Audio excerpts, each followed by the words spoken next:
All the other shorties have been like, stop the bell, all this stuff.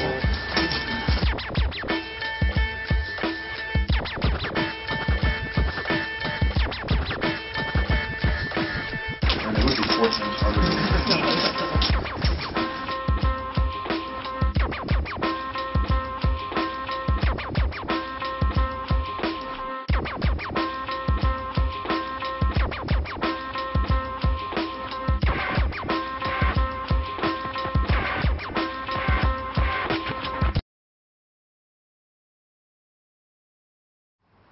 You know, a month ago, it felt like it would never come. You know, in the beginning of September, I felt like, okay, it's like years away, and the days just felt like they were never going to come closer. But here we are now, like 2.5 weeks out, and I feel like it's starting to feel like it's going to happen. If in the first hand I lose half my stack, you know, I need to be able to bounce back and not be upset.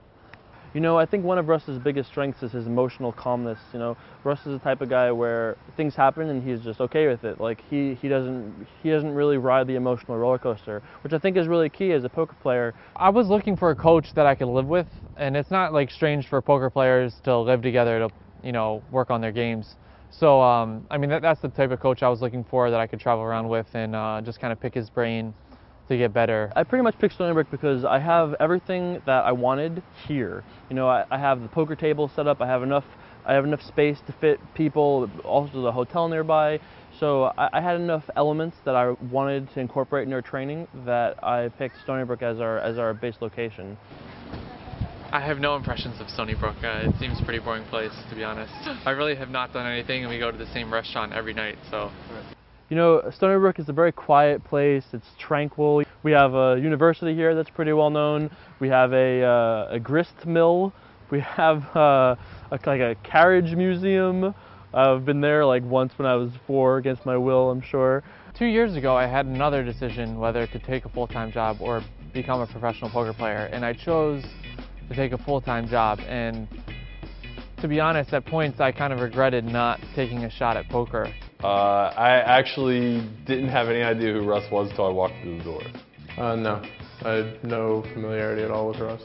Literally none to my knowledge. I hadn't really had much experience like live with them. None, actually. We've done 2 mock final tables. In the first one I took 2nd, and in the second I took 6th. I really like the people we've brought in. A couple people in particular have been really helpful. Leo, Matt Berkey has kind of challenged me on a couple ways I think about poker. No one here is not trying their hardest. You know, I think everybody here is committed to Russ being the next main event champion. About a month ago when I was home in Philadelphia, the mailman came up to me and asked if I was the one who made the final table. And apparently my mom's been going around town just telling everyone that I made the final table and asking if they know what the World Series of Poker is, and just saying, yeah, my son made the final table. It's a little ridiculous. My older brother was a professional poker player for at least maybe 2-3 years, but I just never really was interested in it until college. I was a broke college student, and he sent me like $20 on PokerStars. I studied actuarial science, which is to become an actuary. Yeah. I believe Russ was an actuary. No, I have no idea what an actuary is. No, I assumed he was a professional poker player. I don't know what kind of actuary he was. I don't know if there, actually don't even know if there are some types of actuaries. No. I've heard of the term before, but I don't know what the job entails.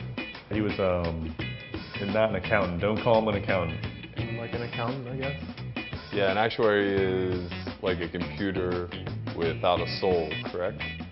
An actuary analyzes risk for insurance companies. If you've ever seen that terrible movie, Along Came Polly, Ben Stiller is an actuary in that movie, but we really don't operate like he does. I mean, he's very simplistic. I've actually never seen that movie. I've only seen the previews where he gets like playing basketball and the dude shirtless, and he just gets like a face full of chest hair and sweat.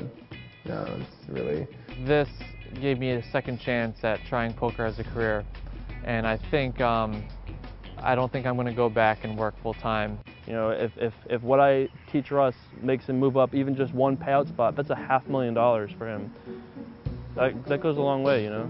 As long as I make the correct play, I mean, I'll live with it and be happy. But I mean, there's a lot of pressure from all sorts of other people as well. I mean, I'm playing not just for me, but like my family and my friends, and they're all really excited for me. He could play great, make one bad decision, and it's over.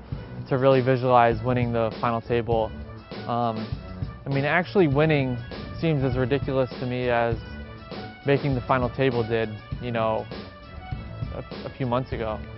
So it just seems surreal to me to actually win the main event.